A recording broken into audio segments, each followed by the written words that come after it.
My name is Tamara Kharroub. I am the Assistant Executive Director and Senior Research Fellow at Arab Center, Washington, D.C. And on behalf of Arab Center, Washington, D.C., I am pleased to welcome you to this panel discussion. Today's conversation will focus on understanding the state of climate change in the Arab world in particular, and its relationship with environmental politics and conflicts in the region, whether current conflicts or potential future conflicts.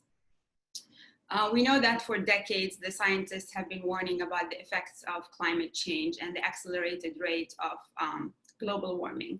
The evidence points to a major role played by human activity, and specifically the burning of fossil fuels and deforestation, among others. And with that, the resulting emission of carbon dioxide and other greenhouse gases into the air. The impacts of this alarming trend include extreme weather, severe storms, heat waves, flooding, water shortages, wildfires, erratic rainfall patterns, and the related food insecurity and rising hunger rates, and among other climate-related disasters that the scientists have been warning about. According to the World Meteorological Organization, this decade has been the warmest decade on record, with the second half of the decade being even warmer than the first. So, and we are nowhere near being on track to meet the Paris Agreement target.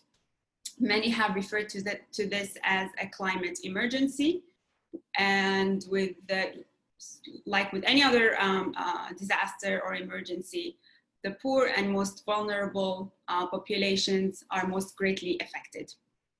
Now, looking at the Arab world in particular, the Middle East and North Africa region is considered especially vulnerable to climate change, and that is because of factors like already low rainfall levels, high temperatures, dry soil, and scarcity of water and natural resources. According to some reports, the MENA region could be uninhabitable before the year 2100, and that's in about 80 years, so that's not a long time. This could potentially threaten human and national security in the region, increase migration, and fuel further political crises and conflicts. To better understand these challenges, as well as the opportunities that the Arab world is facing in terms of climate change, I would like to pose three main sets of questions or overarching themes to today's discussion. First, what is the current state of climate change in the Arab world, and what are the challenges facing the region when it comes to warming temperatures, extreme weather, and emission of greenhouse gases? The second set of questions has to do with the impact in the Arab world, whether it's impact on human life and impact on the political dynamics and environmental politics playing out as a result. And what is the role of climate change in current and future conflicts? And third has to do with the response, policies and mitigation strategies undertaken by countries in the region. Are there efforts by governments and non-governmental institutions, as well as intergovernmental agencies? Are there initiatives to regulate certain industries, to promote renewable energy technologies and alternative energy sources, and so on? Is enough being done? With many countries signing and ratifying the Paris Climate Agreement, are they really committed to the target set forth by the agreement? What else should be done, and what are the policy recommendations that we can offer for countries in the region? To answer these questions, hopefully, we are very fortunate to have with us three excellent experts who have taken the time today to provide their contributions and insights and analyses. Thanks to all three of you for joining us. I will briefly introduce our panelists in speaking order, and then we will get to the discussion. First, we have Michael Mason, who is Associate Professor of Environmental Geography at the London School of Economics and Political Science. He's also the Director of the Middle East Center there, and associate of the Grantham Research Institute for Climate Change and the Environment. Second, we have Zena Agha, who is a Palestinian Iraqi writer and Middle East analyst based in London.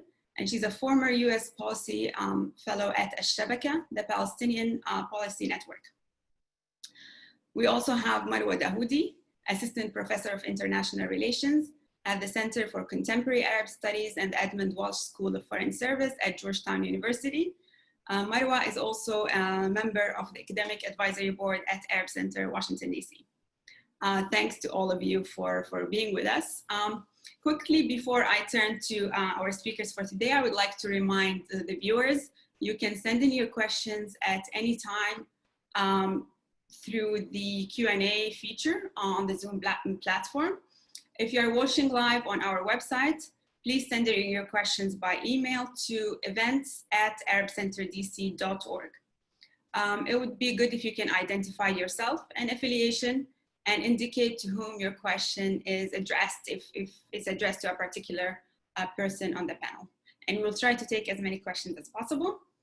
And with that, we will start this important and timely discussion. I will give each of the speakers about 13 minutes or so, and then we will take questions. First, I would like to turn to Michael. Michael, if you could give us an overview of the challenges and opportunities presented by climate change, and maybe help us understand the options, especially for countries in the Gulf region and for economies that depend on the energy sector. And if you could also address this in light of the coronavirus pandemic and its global economic impact, if you could, Michael. And if you would, yeah, go ahead. All that in 13 minutes, yeah? Yeah. Thank you very much, Tamara, for the, and your colleagues for the invitation to this session. I'm just going to say, I think a few general things, and there are details I'm sure we can pick up in questions. And I'm sure some of my colleagues who are going to talk shortly or after me will pick up some specifics perhaps around climate change and conflict or particular impacts in certain areas. Tamara, you've done a great job there of outlining the kind of general impacts. So I won't say there much more than, of course, Middle East, North Africa is a very heterogeneous region. So the impacts are very localized and regional across the region. There is still a great deal of uncertainty about the particular impacts as they will be received in particular countries and the region. But let's just say in terms of global projections, we are certainly, it seems, heading above 2 degrees centigrade increase in global average temperature above pre-industrial levels. 2 degrees centigrade is the threshold identified by the Intergovernmental Panel on Climate Change as a threshold to so-called dangerous climate change. And Tamara, you've eloquently mentioned some of those particular impacts in terms of rainfall reductions, extreme events, desertification, and so forth. And if we bear in mind, for example, that agriculture in MENA is 70% rain-fed dependent, so 70% of the agriculture depends on rainfall, these could be very serious impacts, okay? Having saying all that, and again, I'll be quite brief, the kind of key message from my presentation is actually a little bit counterintuitive, because my basic message is, if we're talking about food and water availability in the Middle East and North Africa, climate change is at least currently less a source of pressure than unsustainable resource governance, okay? And I'll give some examples of this. Demographic change and the nature of the political economy in MENA countries, particularly the governments. So I'll say a little bit more there. I do have a screen share. Well, I'm just going to share a couple of slides to participants where I'll focus in more on the Gulf and the particular challenges within the Gulf. Let me see if I can do this. I'm assuming you can all see that. Yes, Tamara? So the starting point, Tamara mentioned the Paris Agreement, which is the UNFCCC, United Nations Framework for Convention on Climate Change Agreement, about the responses, the world response to climate change. The Paris Agreement is part of the family of treaties and declarations and agreements within the UN system. And most countries within the UNFCCC have signed up to commitments, voluntary commitments to reduce greenhouse gas emissions, including MENA states, apart from Iran, which is not a member of the Paris Agreement, although it's a member of the UNFCCC. This useful kind of graphic, which comes from a fairly recent scientific research paper, is looking at the reductions that countries are saying they will make under the Paris Agreement. And if we bear in mind that within the Paris Agreement, currently the commitments by countries are kind of not enough to avoid 2 degrees centigrade plus global warming. In fact, they're about half of what we need. I won't go into the different tables, except to say this graph, we're looking at different so-called pledge categories of countries who say they're going to reduce their greenhouse gas emissions. And in terms of the Gulf, all the Gulf states are characterized in the bottom right-hand corner, and the size of the circles approximates the kind of absolute kind of emissions per country. Is that the Gulf states are relatively minor in terms of absolute emissions, carbon emissions and carbon equivalent overall greenhouse gas emissions. If you look on the bottom right-hand corner, you might be able to identify Saudi Arabia and UAE. Saudi Arabia's carbon emissions are about 600 million tons a year, UAE about 200, compared to China, which is like 10 billion, US 5 billion. So not absolute large amounts. However, the Gulf countries are characterized by what I call double challenge, which is they have both very high emissions per capita and also projected high emissions growth. This is an issue as we go forward. It's a particular issue as we go forward if the world regime of climate change controls starts to constrain the economic development pathways within these countries. Iran is in the top right-hand corner. Iran is not a member of the Paris Agreement, and Iran is the eighth sort of largest emitter of greenhouse gases in the world. However, Iran's particular transition, and it has declared an interest in transitioning to clean energy, is restricted very much by the sanctions regime in place at the moment.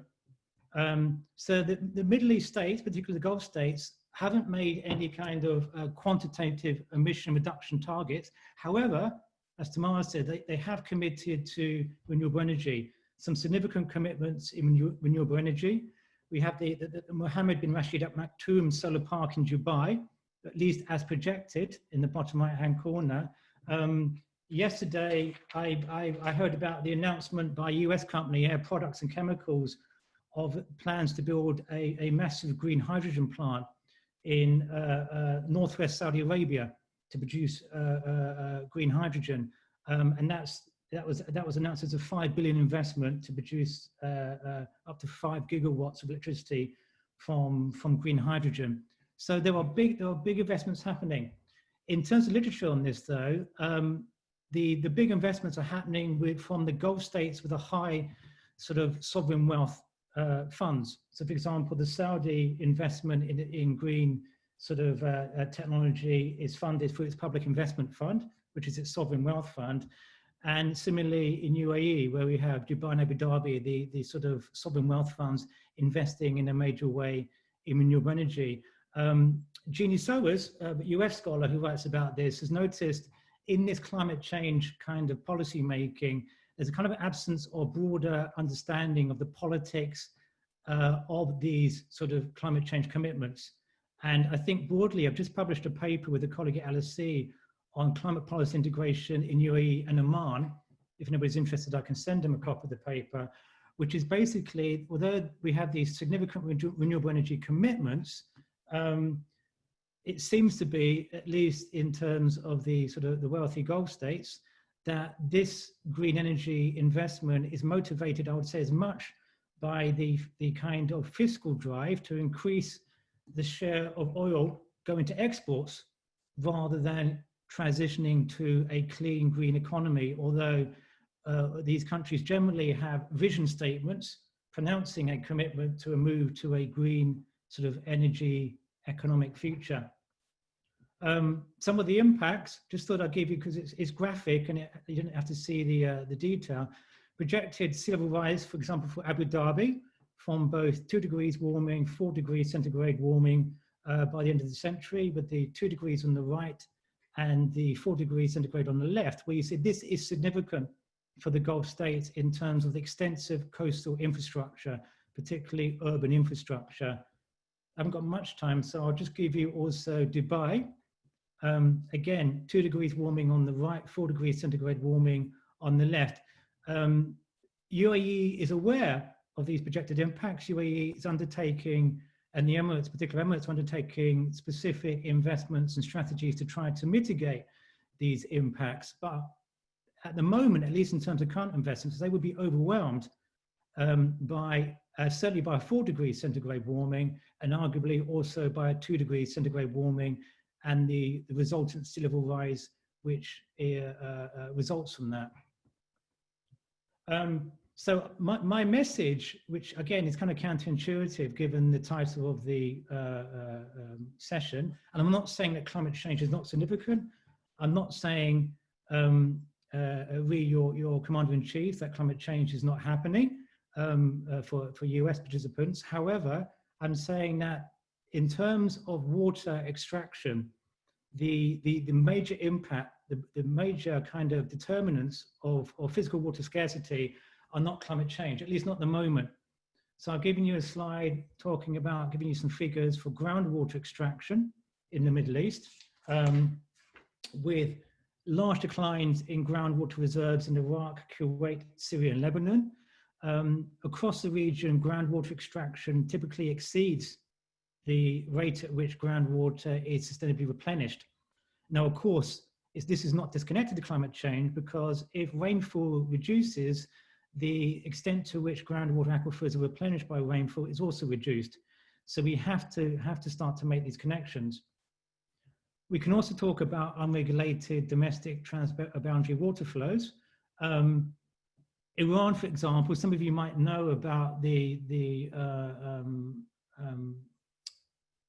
quite tragic kind of decline of Lake Urmia in Iran, which is supplies 10% of the Lake Urmia basin of water resources in Iran, which since 1972, so I haven't put the date in here, since 1972, because of extensive dam building upstream, because of intense agricultural development.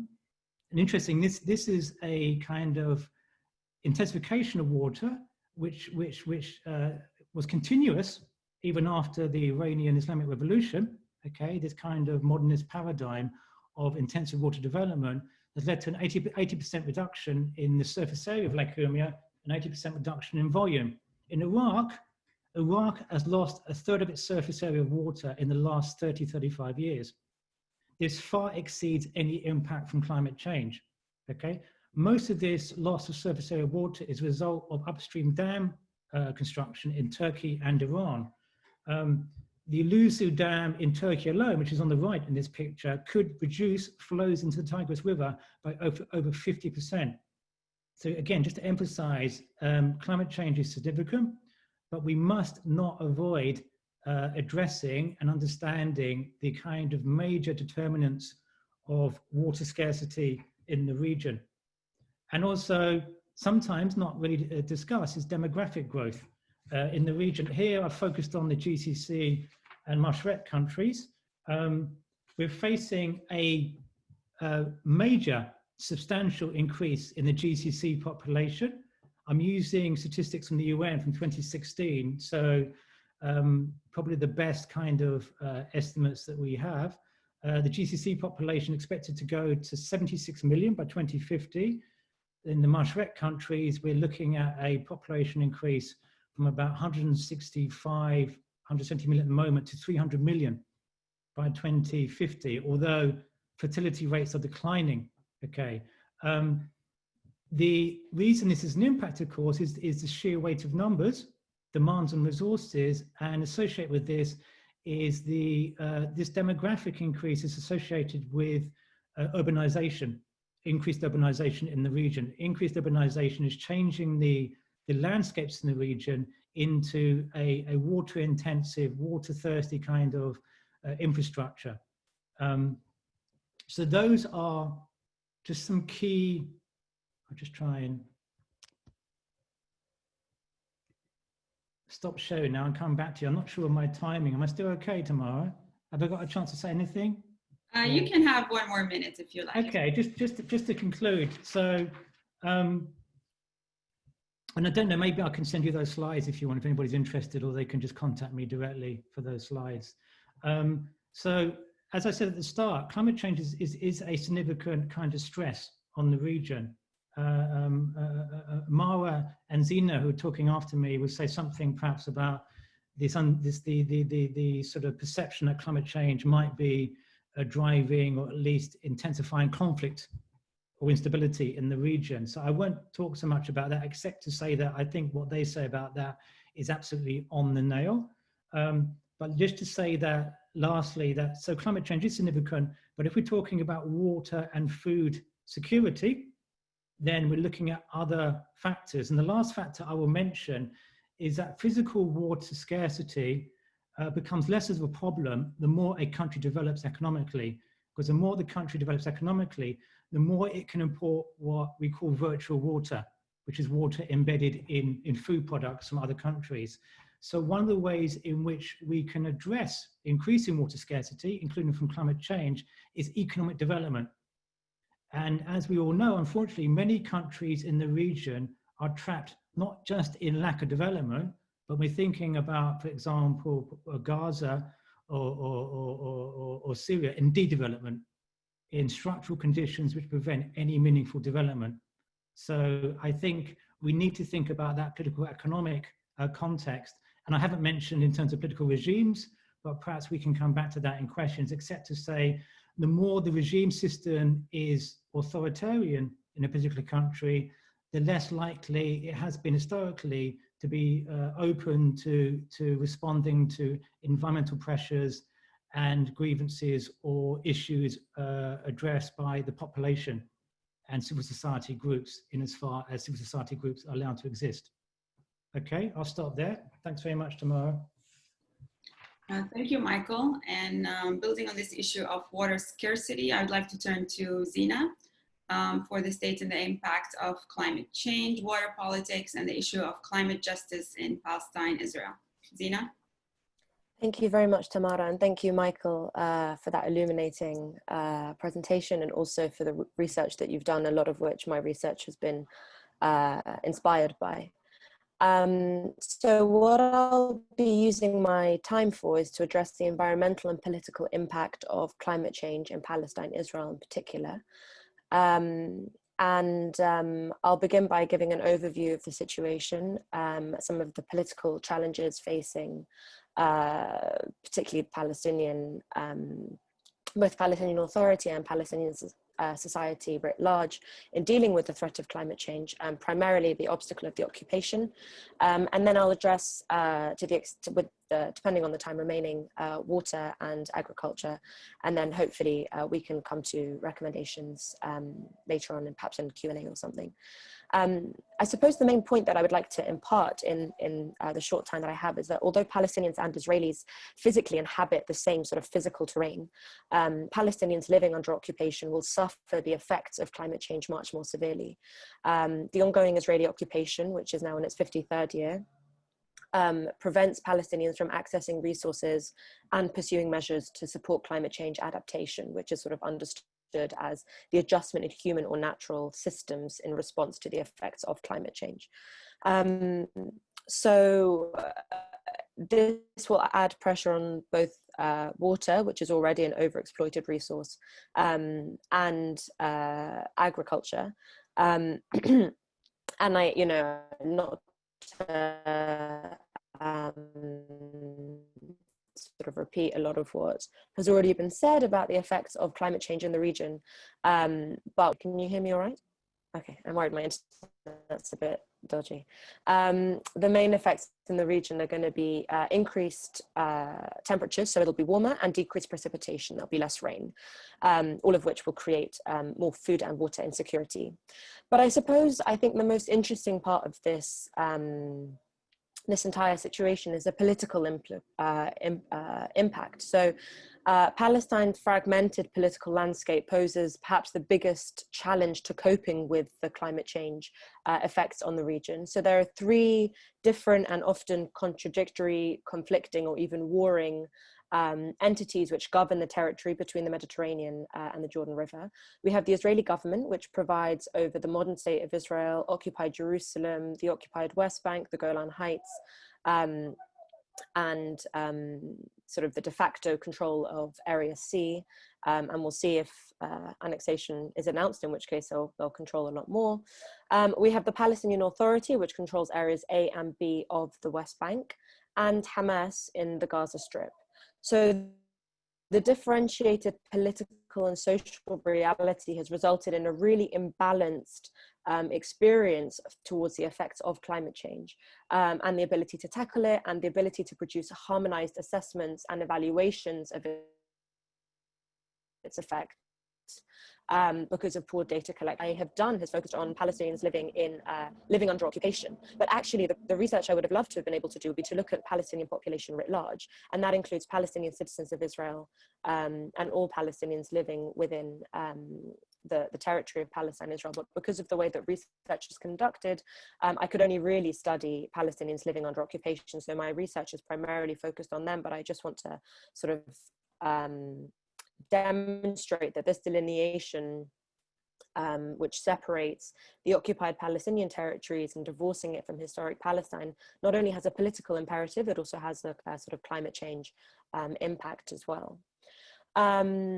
So I won't speak too much on the sort of population increase. Michael touched on that. The same sort of trends that we see in the Gulf are also happening in Palestine, Israel. But I think it's worth addressing the effects that the Israeli occupation has on Palestinians living under occupation in order to address the effects of climate change. So the occupation is such a big risk that it's actually been categorized by the UNDP, the UN National Development Programme, as an environmental risk in its own right.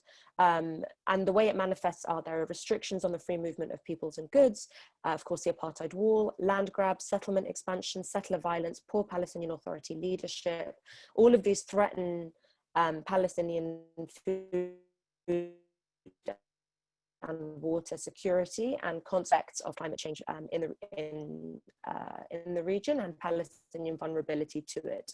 There are, of course, some short-term coping mechanisms which Palestinians have been using. For instance, in Gaza, they sort of use raw sewage for agricultural irrigation or the drilling of unauthorized wells, but all of these are just delaying the inevitable disaster which will come.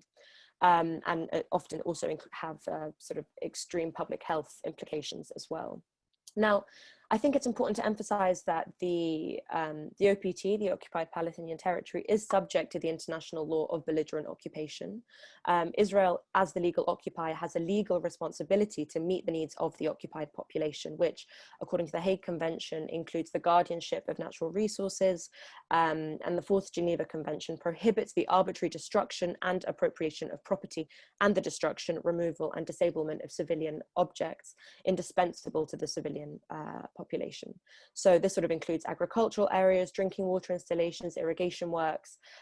So from a legal perspective, the UNDP cites that the ongoing strain caused by the Israeli occupation with regards to Palestinian water and Palestinian agricultural infrastructure are, quote, prima facie breaches of international humanitarian law requiring independent investigation by the international community. Now, of course, this is a much wider point. It doesn't just apply to the climate change impacts, but also it's a much more political and sort of alarming subject than we can talk about here. But I think it's important to flag that as a really overwhelmingly an overwhelming hindrance to Palestinian adaptation efforts to climate change. And of course, there's a complete contradiction to the sort of international reputation of Israel as the bastion of green governance policy. And so there's this Janus-faced approach towards climate change in Israel, where on the one hand, they develop a lot of green technologies which are used the world over, and on the other hand, the way that they prevent Palestinians from adapting and in many cases steal a lot of the natural resources, violates international law. And before I go on to water and climate change, I just want to speak very briefly on the paradoxical role that the Palestinian Authority plays. Now, for those unfamiliar, the Palestinian Authority is a governing body in areas A and B, which are the more densely populated parts of the West Bank. They have been in power since the Oslo Accords were signed over a quarter of a century ago. But in real terms, they actually have very little power and very little bargaining abilities, both with brokers like the United States and the occupying power of Israel. So they actually have no sovereign jurisdiction over their natural resources and large swaths of its land and its territory. It can wield no political independent will over how to manage climate risks. And yet paradoxically, it's been tasked with dealing with the problem of climate change, which sort of renders the PA's adaptive efforts as insignificant and in some cases counterproductive. It's internally very poorly equipped to support long-term adaptation. It faces major governance issues with regards to climate change planning, both because of its limited capabilities and because of corruption and sort of, you know, what has ended up happening, and I think this is sort of the political ramification of climate change policy, is that the Palestinian Authority, despite not actually wielding much power, has been tasked as a body to deal with it. So there's this performance of statehood and statecraft, which in reality has absolutely no teeth. It is unable to do anything. And there's also been a sort of a discourse shift away from occupation as injustice and as breach of international law to occupation as a hazard. And so how do you mitigate, how do you manage the occupation and make it easier to work around? And climate change adaptation actually feeds into this. So in the remaining time I have, I'd like to speak briefly on the effects of water and agriculture and the way in which the Israeli occupation hinders this. So it's clear that climate change will affect most sectors of the OPT's economy, but one of the greatest casualties will be water availability and the quality of water. Fresh water, which is sort of surface and groundwater, will become more scarce as the rainfall decreases. This will make it harder to replenish aquifers during periods of high population growth, and it will increase competition for water from Palestinian agriculture, the illegal Israeli settlements, and industry. And then, of course, the reduced rainfall will make it harder to extract water and more costly. But of course, it's not an apolitical resource. The occupation strains water resources and affects areas from health to industry. Palestinians' main source of drinking water, which is stored groundwater, and Palestinians are heavily reliant on the aquifers in the West Bank. They have been subject to over-extraction and pollution in the case of Gaza. And Israel has created a very complicated bureaucracy of licensing, permits, access rights, which are entirely designed to control and selectively curtail Palestinian access to groundwater. And the bizarre thing is this is entirely legal. So according to the 1995 Oslo II Accords, which the Palestinian Authority signed onto, which of course was initially intended as a 5-year interim agreement and is still in place today, over 80% of Palestinian water reserves in the West Bank has been granted to Israel to control. The PA is now currently trying to overturn this, but it does mean that 80% of Palestinian water is under Israeli control. And in addition to that, Israel exacts water through the Joint Water Committee, the JWC, which prohibits any water-related decision from happening without Israeli approval, and so on and so forth. And so I think if I can just talk for a second on Gaza, the situation, as so many things, is so much worse in Gaza. Israel has, through the siege, which has been in place since the mid-2000s, Israel hinders any attempt to build or maintain water infrastructure, such as reservoirs. It restricts imports of fundamental building materials. The results, I mean, have really been deadly. Between 90 to 95% of the water in Gaza today is contaminated and unfit for drinking or irrigation. Contaminated water accounts for more than 20% of all the reported diseases in Gaza. It's a leading cause of child mortality. Over 12% of child deaths are attributed to contaminated water and a series of related illnesses. So all of these things combined mean that the OPT actually has some of the lowest water per capita availability in the world. and it's only 72 litres per capita per day in the West Bank and 96 in Gaza, which is less than the World Health Organization's 100-litre minimum. And just by way of contrast, I'd like to demonstrate that Israel's 600,000 illegal settlers use about 6 times more water as of 2013 than the entire Palestinian population in the West Bank, which is about 3 million people. The settlers use about 700 litres per capita per day, a lot of it for domestic use, like swimming pools, lawns, that sort of thing. And then on top of that, the destructive actions of settlers only increases Palestinian, sorry, I'm worried if you can hear some sound. I live next to train tracks, so there's a cargo train moving past this moment, which only sort of decreases Palestinian, sort of increases their vulnerability and decreases their adaptive capabilities. And of course, this has a real knock-on effect on agriculture. So the majority of Palestinian society is actually agricultural. Over 60% of the West Bank population live in villages. They're less connected to central infrastructure. They're more dependent on the surrounding area for productivity. And economically, agriculture accounts for about 11% of employment and 21% of all exports. So the effects of the occupation are staggering, both through land theft and population control. Israel's expanding settlements and settler-only roads often cut through or deliberately build in strategic locations, which include the arable lands in Area C, which are now set to be annexed. But also by controlling freedom of movement, a lot of grazing land is inaccessible to Palestinians, particularly nomadic Palestinians, the Bedouin Arabs, which results in the fact that the OPT's yield is half of neighboring Jordan, and this is entirely political reality. The complicated permit system, over 400 checkpoints or sort of flying roadblocks, the wall, all mean that Palestinian farmers actually can't access their land and have less land available. So this makes them more water insecure.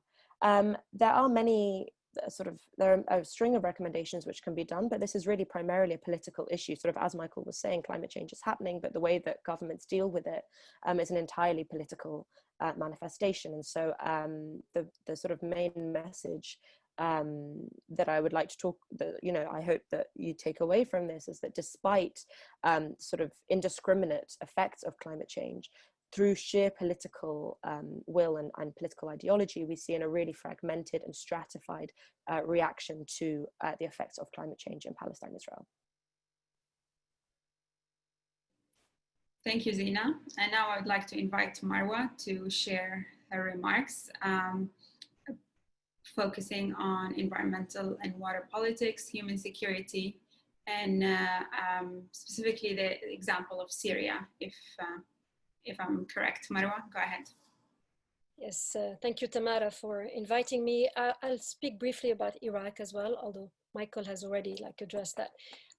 What I want to say is, following on Michael's and Zena's presentation, it's clear to all of us that when we're discussing climate change in the MENA region, in the Middle East more specifically, it's about climate change, which is very important. It's about the impacts of climate change, which we all recognize.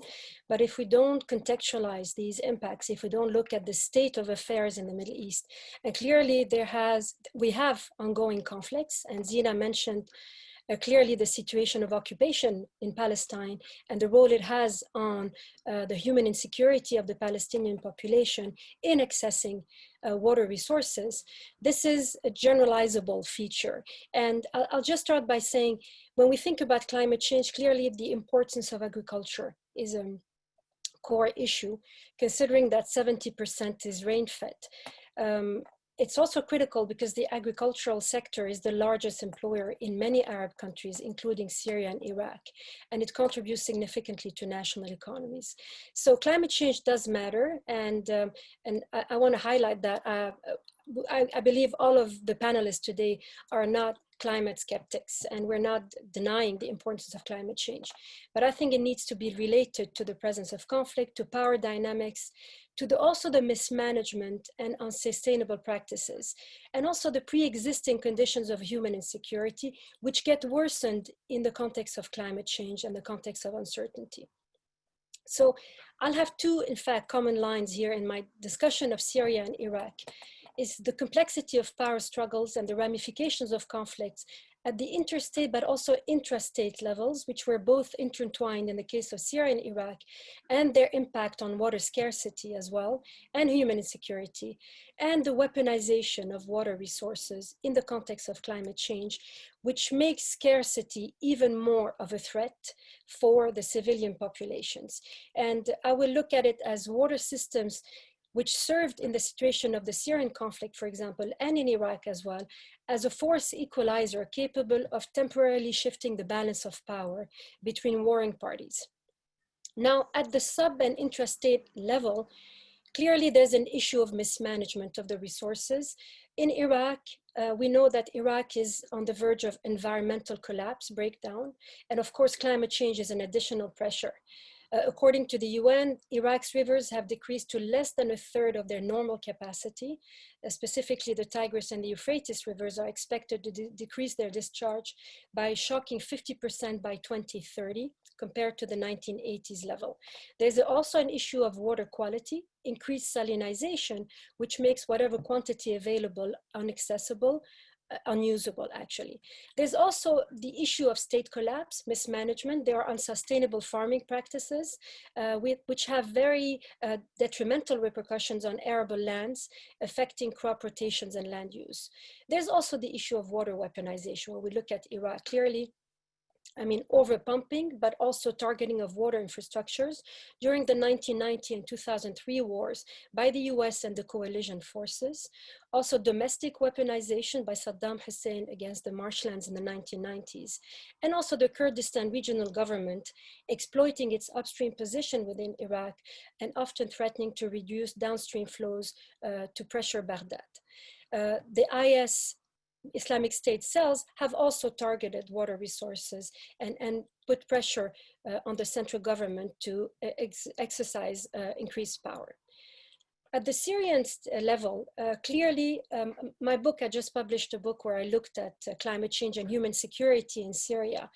The drastic drought of 2006-2010, which was impacted by climate change clearly, and also unsustainable practices, was worsened by the mismanagement of the drought by the Syrian government at the time when it implemented neoliberal reforms, the so-called social market economy, and reversed drastically the safety nets that used to be allocated to the rural communities of the Northeast, where the most vulnerable populations in Syria were in fact made even more vulnerable to climate change. So we had a decline in groundwater levels clearly, which were already overpumped because of the easy access of small wells, digging small wells, unlicensed wells, which multiplied over the years. That led to the collapse of the agricultural sector in the Northeast, which represents, in fact, the breadbasket of Syria. And clearly that led to major migration trends across Syria, whole communities being uprooted and livelihoods being lost, which led to this ongoing narrative outside of Syria of the conflict being climate-induced.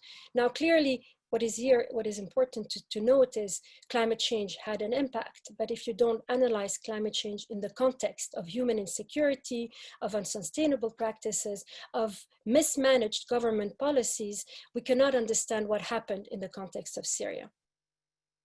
Now, weaponization, I think, is a crucial element because that adds to the water scarcity, that adds to the water insecurity and human insecurity.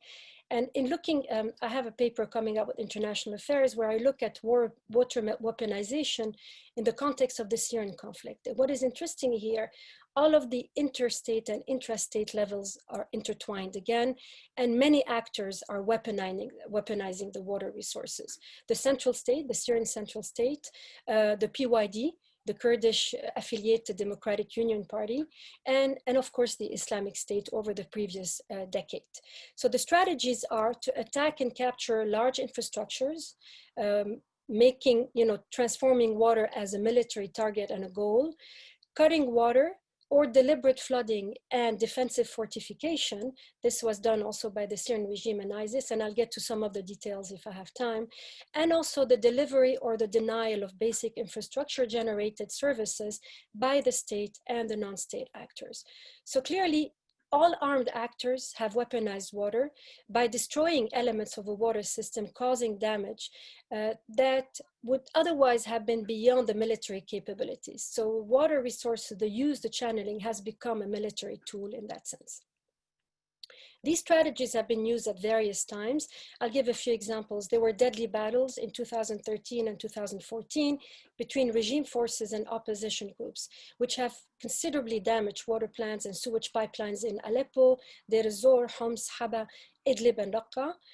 By July 2014 already, approximately 35% of Syria's water treatment plants had ceased functioning, and they had stopped working in Aleppo and fell by 90% in Deir ez-Zor. In 2014, the Syrian government airstrikes targeted ISIS capital, so-called capital Raqqa, and destroyed the city's water plant. In March 2017, the UN Human Rights Council issued a report that accused the Syrian Air Force of purposely destroying the Fiji spring in the besieged Wadi Barada outside of Damascus on 23 December 2016.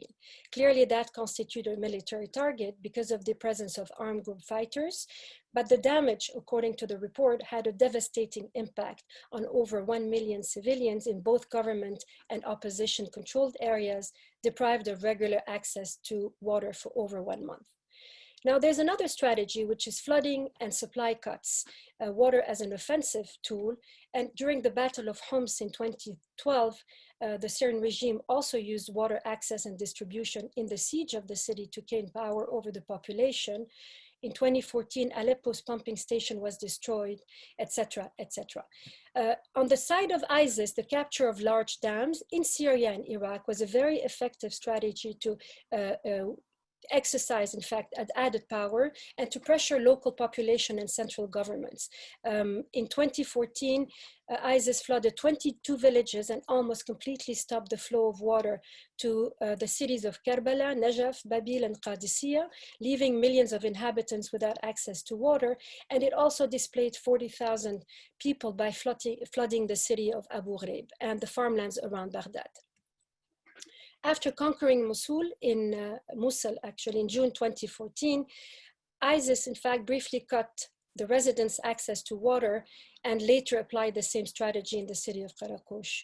And on 8 August 2014, ISIS captured the Mosul Dam on the Tigris River, potentially enabling ISIS to flood Baghdad. And it has used this threat on several occasions.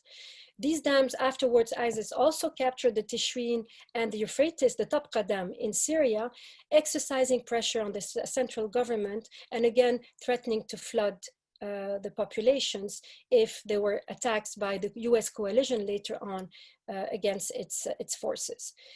In August 2014, US and Kurdish forces recaptured the Mosul Dam in Iraq, and the capture of the Tabqa Dam in Syria, which is Syria's largest dam, represented an actual threat for the Syrian population in terms of electricity needs and water access as well.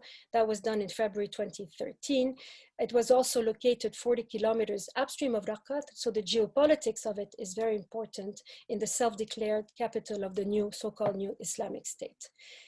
In March 2017, there was the Tabqa battle to recapture the dam, and there ISIS also issued a warning about its imminent collapse to put the population on its side. So there was also a battle of narratives. So, and just more recently also, another actor who has been a recent weaponizer clearly is in fact Turkey after its invasion of Syria. Beginning in early 2020, earlier this year, the Turkish authorities repeatedly shut off water to 460,000 people in the Hasake governorate after seizing the Al-Aluk pumping station in its offensive against the Kurds. And in March 2020, it cut off water to 3 refugee camps in the middle of the COVID-19 crisis. Just to conclude, if I have 1 more minute, Tamara, just to say this aspect of weaponization is very important to understand, to also think climate change has an added impact here, but the use of water as a strategic tool by state and non-state actors brings to the fore the need to de-weaponize and to prevent the use of these resources against civilians. There's a Geneva Hub initiative at the moment to protect civilians from the targeting of infrastructures.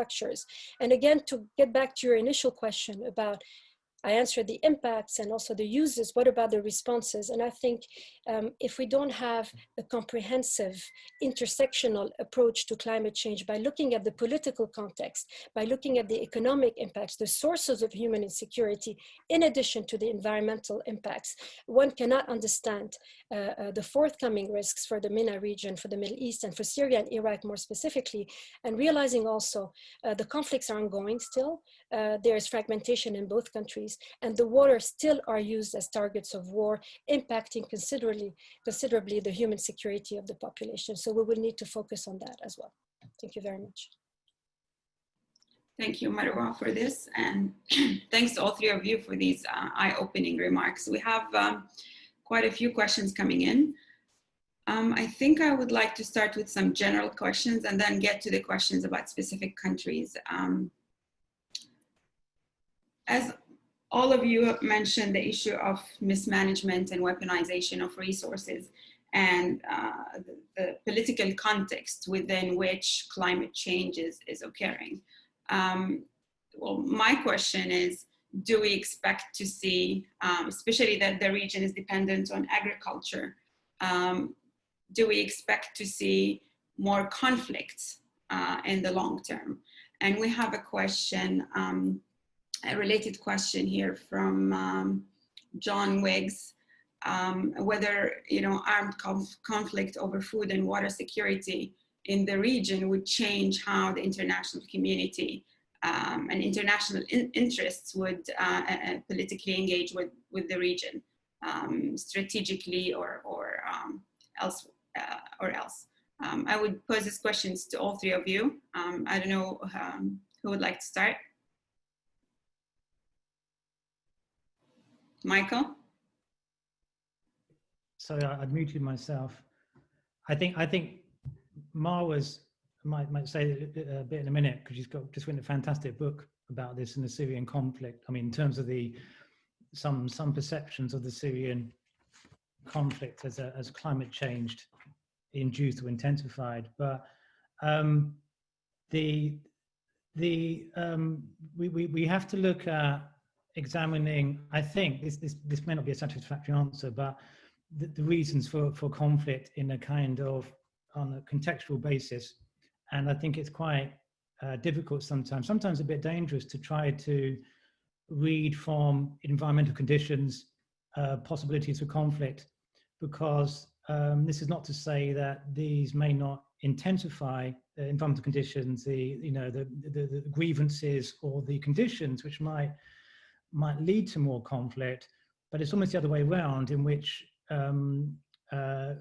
conflict produces vulnerability.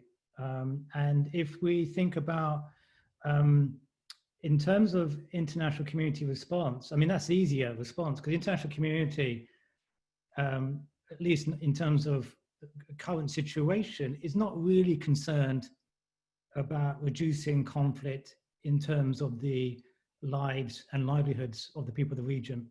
The international community is interested in reducing conflict insofar as it impacts on the interests of those countries. Yeah. So even I think in terms of humanitarian interventions, often this is motivated by the wanting to prevent large flows of refugees or internally displaced people. I mean, it's the fact that the tragedy of the Syrian conflict is testimony to the fact that those countries which are intervening in a blatantly partisan way to promote their interests. They have no concern whatsoever with the plight of the Syrian people.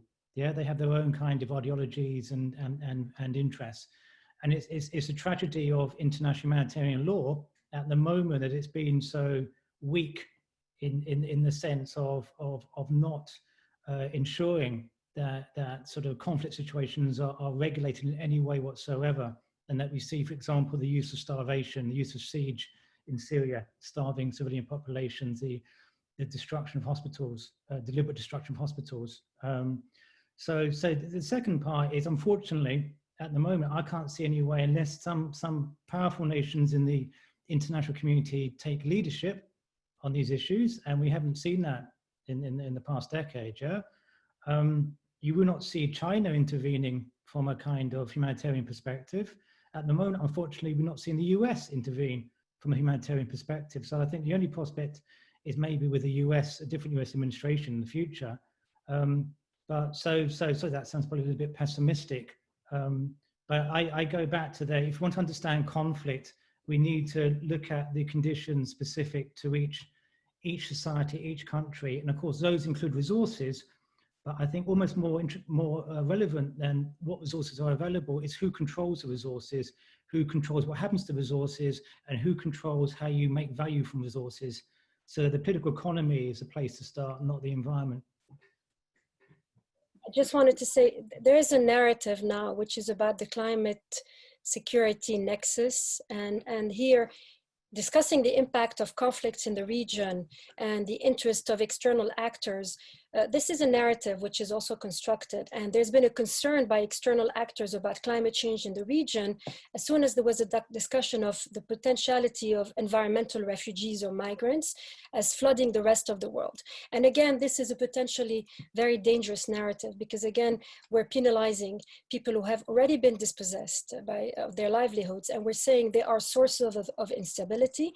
And that of course, came to the fore clearly when there was the migrants crisis in Europe, when you had refugees coming from the Mediterranean, and particularly after the Syrian conflict. So I would say, as long as we don't address the roots of these conflicts, and the point made by Michael, I agree, environmental, but also social, political, the repression, the corruption issue, the political repression, we should not, focus on the symptoms and the consequences and the fact that there's migration, but understand why is there migration and how could the migrants be helped in regaining their livelihoods. And in that sense, I think it's very important to see the narrative and the discursive dimension of it, which is stigmatizing already vulnerable populations.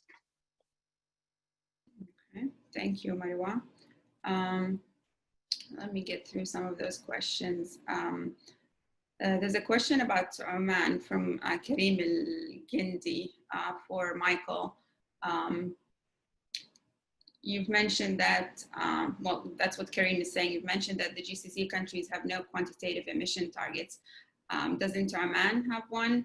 And there's a question about Jordan that I would also like to address to you, Michael, if you could, or maybe Marwa as well. How is water insecurity likely to shape politics in Jordan? Michael, go ahead. I'll take the Oman one, yeah. Yeah, if you, I'm sorry if I wasn't clear about that, but if you look at the Paris Agreement commitment by Oman, which is its nationally determined contribution, and I know this because I just written the paper on this, there is not a commitment to reduce greenhouse gas emissions in an absolute way. However, there is a commitment to control the growth, okay? So the emissions are going to keep growing, but the Oman commitment is to reduce the increase, as it were.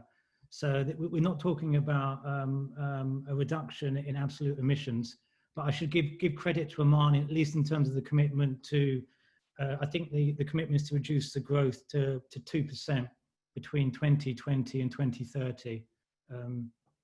Okay, thanks for the question. Thank you. Would anyone like to answer the question about Jordan, the impact on Jordan? Marwa, maybe? I'm not an expert on Jordan, I have to confess, but I will consider it in light of the refugee crisis and in narratives again. What I read about the Jordan water crisis, I mean, we know that Jordan has been historically very water scarce, and this has been exacerbated in the framework of the Arab-Israeli conflict, clearly, because of the battle for access to the waters of the Jordan River, clearly, which is dating back to 1948 and then 1967, clearly. But this has changed in recent years with the influx of, I mean, the last 50 years with the influx of Palestinian refugees and more recently Iraqi and Syrian refugees, where this narrative about Jordan's water scarcity is being framed as being worsened because of the influx of an alien population. And clearly, I think here again, that's part of the security the dimension that I was outlining previously about environmental migrants. There's a need to look into sustainable practices as well, water policies locally, and look at also at the broader regional context. Perhaps Jordan has also entered into a peace agreement which did not necessarily meet its own interests and could have been renegotiated, as the Palestinian Authority has been doing since a while. Thank you, Marwa. There are a few questions about Palestine, so I think I'll turn to Zena now. A question from Petra Wieland about the impact on Gaza, which I think Zena alluded to a little bit or discussed, but more generally, the impact on the Palestinian cause. Will climate change, COVID-19, environmental degradation give rise to a new form of solidarity and with the Palestinian cause? A couple more questions. What can the population in Gaza do to help this situation? Sorry, I'm just going through the questions here real quick. From Carol Shoshani Sharfain, who's with the UN ESCWA in Beirut. She's asking about the Green Climate Fund project. And if you, Zena, it's a long question, so I don't think we have time to go through that, but I think, and I apologize for this, but if Zena, if you could address the project on water banking and adaptation of agriculture on climate change in the northern Gaza. Other questions on Palestine. Zena, does the Palestinian Authority, a question from Dr. Ian Wilkins, does the Palestinian Authority evaluate or regard the Paris Agreement and the UNFCCC as a relevant international institution for Palestinians? How would you see the PA's engagement relation with these global climate governance structures? I think that's it for Palestine. Okay, a lot of questions, Zena, so I'll give you some time to get to those.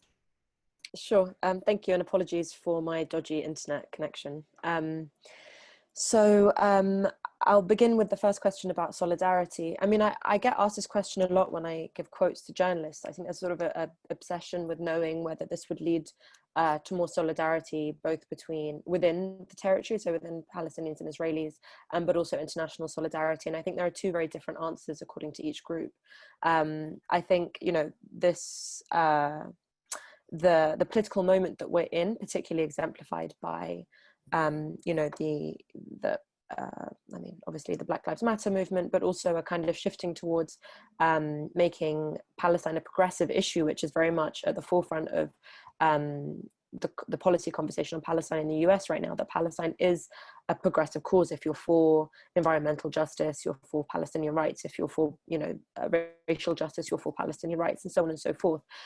We are finally starting to see the folding in of Palestine into that discourse, particularly Black Palestine solidarity, but I also think environmental justice and Palestinian rights. And I can speak anecdotally here that when I was presenting this research to policymakers in Congress, you know, I met with Deb Harland, who is a freshman representative in New Mexico, who's an indigenous woman, and she wasn't very well versed in Palestinian rights at all. But everything I was saying about water and the way that the state controls water actually resonated perfectly clearly. You know, there was this shared understanding of the way in which state practices and state violence influences and controls these resources. So I hope that what we start to see is a shift and a sort of an embracing of Palestinian rights and climate and within the climate movement globally. And so, you know, in that perspective, I really hope that there are, and I do see seeds of growth with regards to solidarity. With regards to solidarity between Israelis, who are usually left-wing Israelis, because, you know, again, environmental justice is generally more of a left-wing / progressive cause, and Palestinians, I'm less optimistic. There are initiatives. I also would caution against trying to tackle you know, in the same way, this is the sort of same dialogue, conversation around women's rights, you know, by collapsing the effects of Zionism on the effects on Palestinian and Israeli women and acting as if their womanhood is the thing that combines them, or their effects of climate change and the fact that there's going to be climate breakdown being the only thing that aligns them, without addressing the role that Zionism and political ideology actually does a real disservice to the suffering and the plight of Palestinian people. So I think with regards to that, I mean, of course, these are my personal views, but I think that there is an exciting moment for solidarity internationally with regards to the global movement for green and environmental justice. But again, it has to be situated with regard in its political context. With regards to the population in Gaza, and sorry, I hope that answered that question. I can't actually read them because I logged out and rejoined back in. With regards to the population in Gaza, as I mentioned, there have been a sort of a string of unofficial short-term fixes for dealing with climate change, particularly the effects of water. But again, they're not long-term solutions. So sort of unauthorized well digging, using raw sewage for agriculture, you know, the rising, trying to sort of offset the over extraction of the only aquifer on the coast in Gaza. But all of these things are either short-term fixes or don't really have any effect. And as far as I can tell, and from my research, the Hamas government is absolutely not looking at this as a priority by any means. I mean, you can put this down for many factors, but primarily I think they've got other things on their mind, and climate change is not the most pressing of the disasters in Palestine for them. But of course we do anticipate, you know, this is the oft quoted report by the UN, which says that Gaza will be unlivable by 2020, and you know, it is 2020 and Gaza is unlivable. So I think, you know, this is something to bear in mind. I confess I'm actually not so familiar with the water banking in North Gaza, although I'd love to read more about it, and so I don't really feel qualified to comment on that. But I do want to address the question on the Paris Accords. And I think it's actually a really good question, and I didn't get to it in my presentation, so I'm glad it was suggested. So in 2011, the PA's Environmental Quality Authority, the EQA, actually did develop a national climate adaptation strategy, which I think Michael Mason might have been involved in some way. I'm not so sure, so perhaps he might also want to speak to that. But it was with the support from the UNDP and the LSE, as well as other PA agencies. And then there was an updated version of the National Adaptation Plan in 2016. Now the updated report, which of course is the most recent one, estimates that the total cost of the proposed agriculture and water adaptation options are in excess of $3.5 billion over the next 10 years. So where this money will come from doesn't seem to be particularly clear. The report states that the PA hopes to be able to sort of secure, I think here the quote is substantial financial support from international donors, but with no, end quote, but with no clarity on who those might be. Funding to date has been very difficult to obtain, despite the fact that there's actually growing support for and recognition of Palestinian adaptive efforts. But the state of Palestine and the state of Palestine is considered to be the West Bank and the Gaza Strip, not occupied Jerusalem. Is it's recognized as a non-member state of observer state of the UN General Assembly Resolution 6719. It became a party to the UN FCCC in March 2016. It ratified the Paris Accords in April 2016, and then it submitted the National Adaptation Plan to the UN FCCC in November 2016. So there have been movements, but again, you know, the relationship between the PA and the international community does, I believe, warrant scrutiny. By applying the same metric to assess the PA and Israeli readiness as if they're sort of two sides of the same coin with regards to handling climate change, the international community actually does a real disadvantage to the Palestinian cause, because they end up normalizing the occupation instead of treating it as an abnormalizing and entirely debilitating and destabilizing structure. So what it does is, again, it goes back to that thing I was talking about earlier, which is a performance of statehood, the performance of sort of, you know, adaptability, but actually the PA can't actually do anything. So it can keep signing on to these accords and it can keep publishing reports, but until there's actually a reckoning with what the occupation is and what it looks like, these things are null. Okay, thank you, Zena. There are a few requests. A very, very quick thing to that. Go ahead, Michael.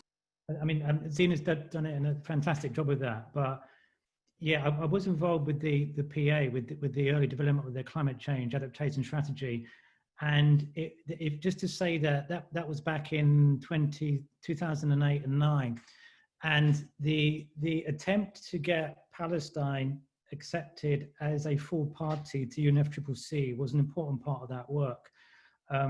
In part because it gets access to funding, and it's part of a wider PA strategy to get international recognition. As Zena said, it has this problem side of the normalcy, but of appearing, kind of trying to appear as a normal state when the conditions are anything but that. Just to say, lastly, it's interesting, it took 5 or 6 years for the Palestinians to get accepted as a full party within the UNFCCC. It was opposed by, you wouldn't be surprised to know, Israel, also the US, although it was supported by the Arab League and G77, but it took some time, quite a lot of pressure and persuasion to get to the point where the Palestinians were accepted as a full party within that treaty. Thank you, Michael, for that important addition. We have some requests for sources and papers, so I would like to ask you to email your requests to events@arabcenterdc.org, and we'll make sure to connect you with the authors or send you the sources you're asking for. Another source, I think, Carol Shoshani Sharfin, who's with the UN INSCWA, is saying it would be preferable to use regional climate modeling outputs for the Arab MENA domain. And she is recommending the Arab Climate Change Assessment Report at recard.org. Thank you for that. She's also asking for some clarifications. Let me just read her comments here. It's not clear if the panelists are arguing whether climate change and its impact on water resources is a cause of conflict, or if it's being advanced, I believe, as a conflict multiplier alongside socioeconomic and governance challenges. That's a question for the panel. I will throw in a couple of other questions just in the interest of time. Camille Amoun is asking Michael, is there an increase in salinity in Gulf's waters due to upstream dams in Turkey, Iraq, and Iran, in addition to desalination plants on its shores? And there's a question about Iraq as well. I'll just add that. How long does it take, from Abdul Wahab Al-Qassab at Arab Center, how long does it take, and I think it's asking about the timeline, how long does it take to rescue the environmental crisis in Iraq, provided that a start signal given now? Let's just get to those questions. Michael and then Marwa. Thank you. Those are really excellent questions. Big questions as well. Just try and remember though, I mean, my short answer to it is water scarcity causing conflict? No. I mean, I can qualify that and give examples. Just, is it an intensifier of conflict? Possibly accentuates, but not, as far as I know anywhere, kind of a primary determinant of conflict, except insofar as Marwa mentioned, where it's weaponized directly. Okay, I'll just leave that as a short answer there. I can't remember the first question. What was it about the after that question? I'll deal with the questions I remember, and then you remind me. Is the increased salinization of water in Iraq? Yes, particularly I'm currently doing a project looking at water management in southern Iraq around Basra, and there's a major problem about salinization of water, of the increase in salt level by the intrusion of seawater, because the flow of freshwater flow is so reduced, and primarily, as I said, because of the upstream damming. How can you turn around the environment situation in Iraq, where Iraq is in such a serious kind of, if not complete breakdown, a serious fragile situation politically? It's very difficult, but I think if we just deal with the environmental issue or water issue restricted to that, you must have a effective transboundary agreement dealing with the Tigris and Euphrates. The only other option, which they're considering in Iraq, southern Iraq, is if we can't improve the water flow in the river, we're going to have to go to industrial scale desalination. So there's discussion, and actually it's being commissioned, a major desalination plant, because otherwise there will not be enough water. And I'm sure as participants will know, there have been protests, major protests in Basra around the water, around the health effects of lack of water, as well as general dysfunction, governance dysfunction and unemployment, which has been accentuated by the COVID-19 situation as well. Was there another question there, Tamara? I think that covers it. There were some references to resources, so I think that covers it. The only thing I'd say about the paper is, unfortunately, you know, these copyright things, I can't post my paper on my website. I know you can't post it on your website, but if anybody's interested, I'll be pleased to send them a copy. Yeah. Okay. Thank you. Would you, Marwa or Zena, like to add anything to this? Well, I was just...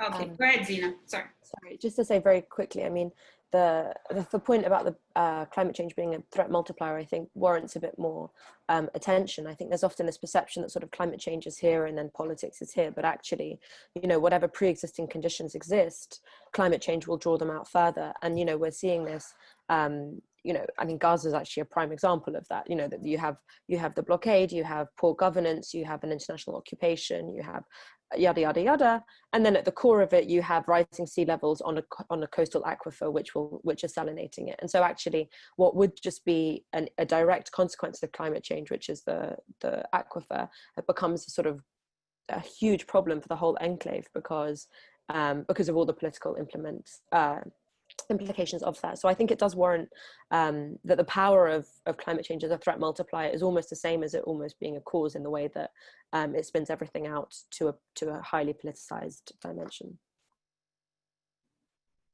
Marwa?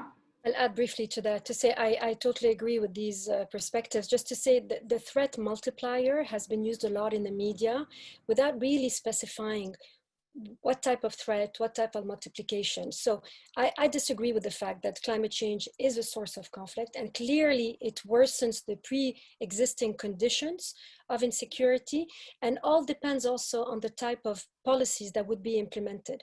And I'll just give an example. A lot of the literature does quantitative analysis now to try to test this hypothesis of climate-induced conflicts.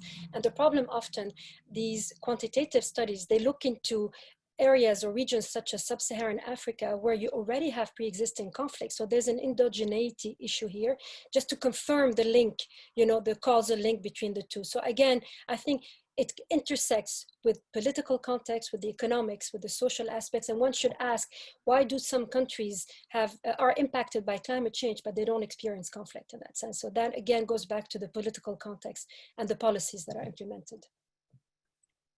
Tamara, I just forgot one of the elements, one of the questions, I think was about desalination plants and their impacts. Right. Just say, yes, that is a major ecological, negative ecological impact of desalination, which is a major problem in terms of the brine, the byproduct of desalination, which is pumped into the Gulf by Saudi Arabia and UAE. And if Iraq constructs a major desalination plant for Basra in southern Iraq, this will accentuate the problem.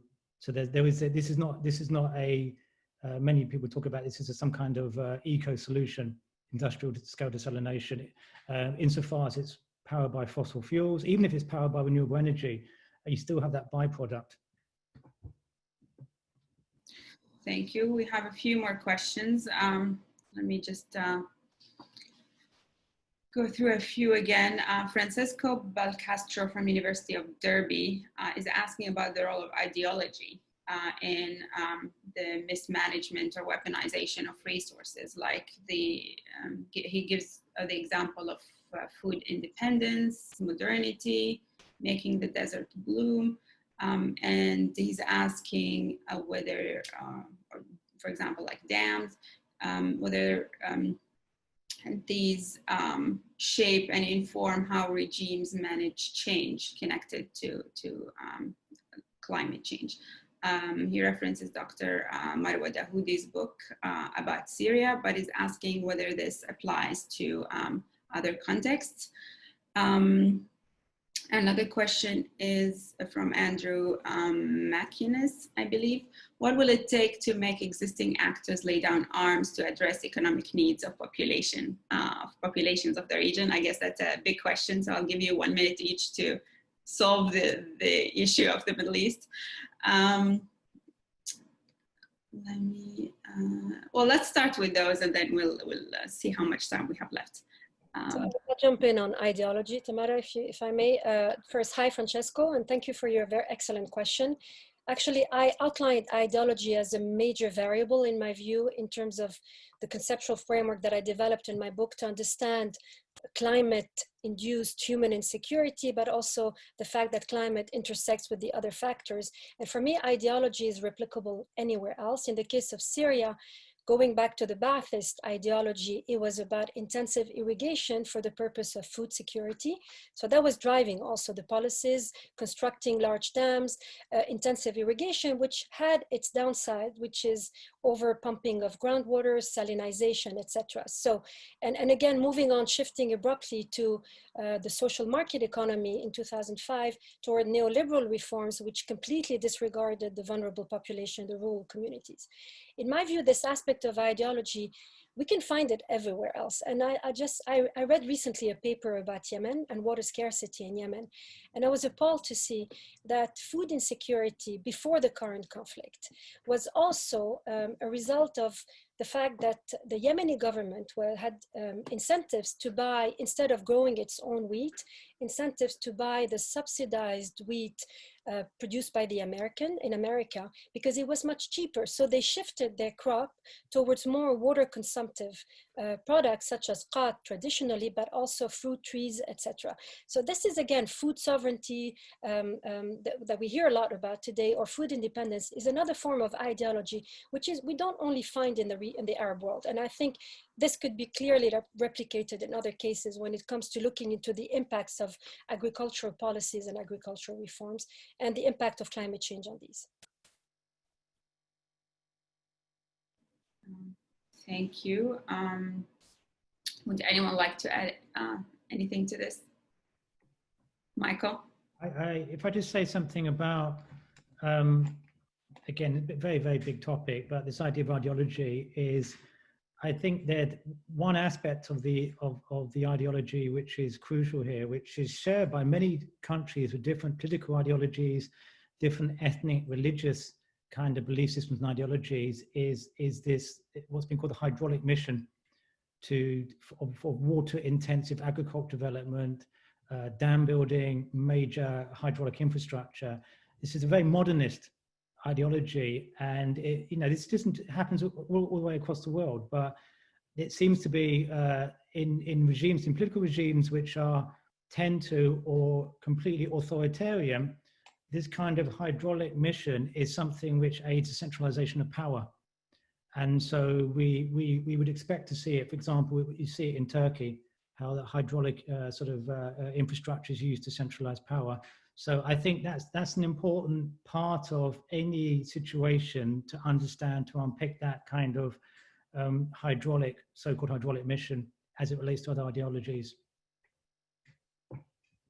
Thank you, and we have about 5 minutes left, so I'll go through a few more questions and then give you a chance to respond to any of those questions that you feel strongly about, but also to give maybe your concluding remarks. A couple of questions about the issue of virtual water that Michael mentioned.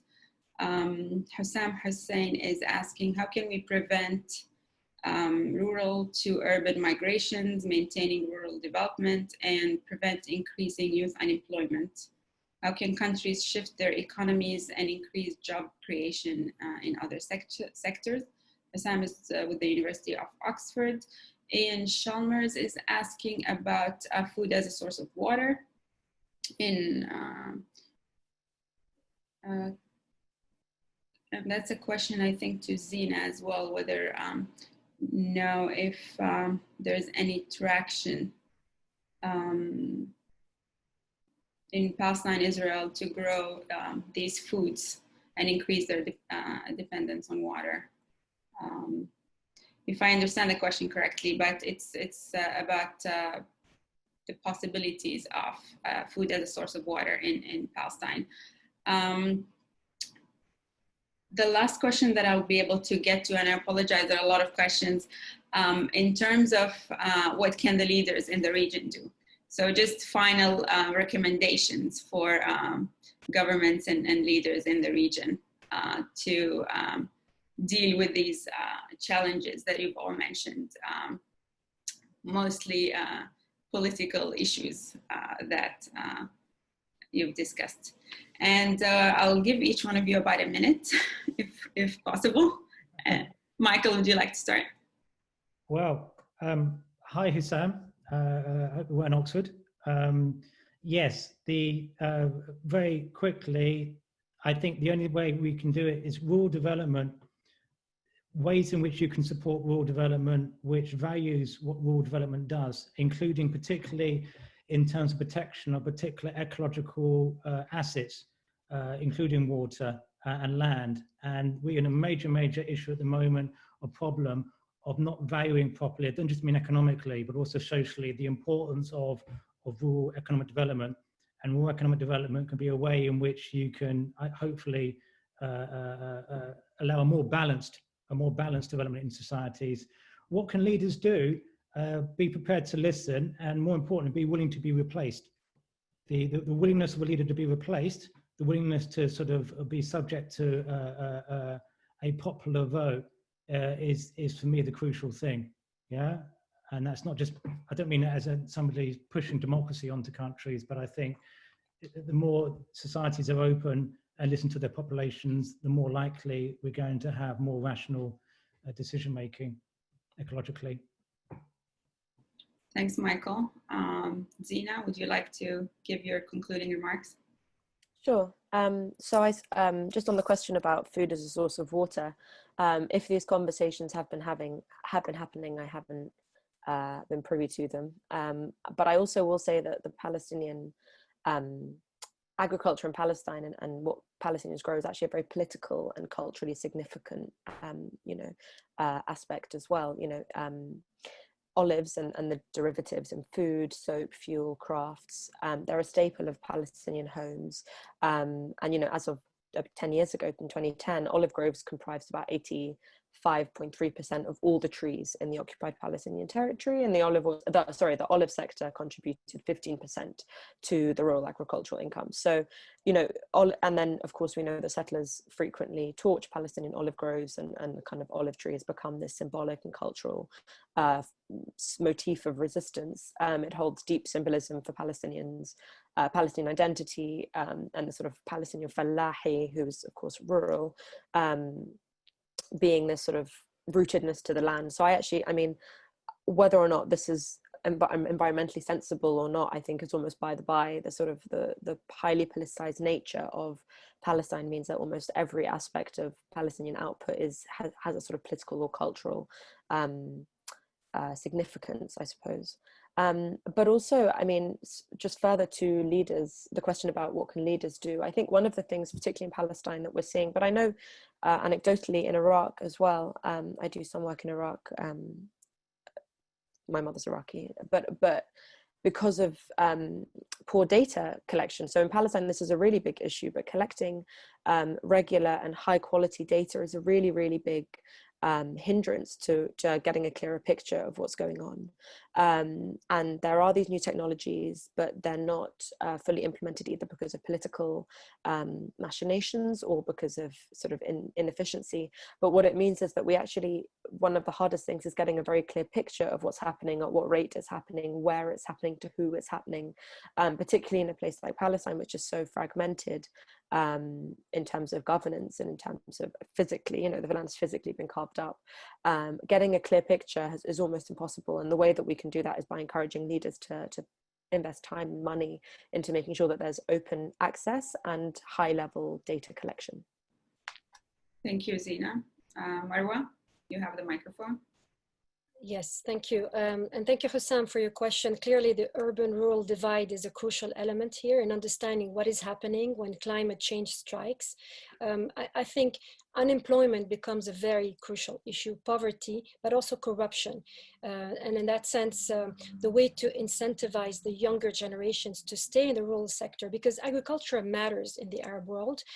I know internationally the mantra is we need to allocate more water to the industry, not to agriculture, but agriculture does contribute to GDP in many of the Arab countries. It's about like even 30% of the GDP often. So it is a potentially major contribution to economic development. The problem is it has to be well managed. It has to be done in a way, for example, the modernization of irrigation systems would be a way forward, which hasn't happened, for example, in the case of Syria, which would have allocated jobs for the generations and the communities that were in the northeastern part. Now, what could leaders do? Clearly fight corruption, fight poverty. This is not their priority. And again, when we talk about conflict, the post-conflict, we're not at the post-conflict level stage, although the international plans talk about post-conflict, we're not. But when we are actually trying to tackle post-conflict rebuilding and construction, in my view, the leaders, the local leaders should be given agency if they're listening to the concerns of the population, but also focusing on the human security of the populations versus the state's interest or the leader or the elite's interest. And this is a struggle looking forward, I think, unfortunately. Thank you, Marwa. And with that, we've reached the end of our time, but this is only the beginning, and we hope to continue this conversation in the future on this very important topic. On behalf of Arab Center Washington, D.C., I would like to especially thank all three of you, the speakers for today, for your time and for your excellent and insightful contributions. Thanks to the viewers as well for joining in today. We invite you all to keep in touch. Follow our work, future webinars and publications on our website, arabcenterdc.org. And we look forward to seeing you again at our future events and webinars. For now, stay safe, everyone, and thank you for joining in. Thank you.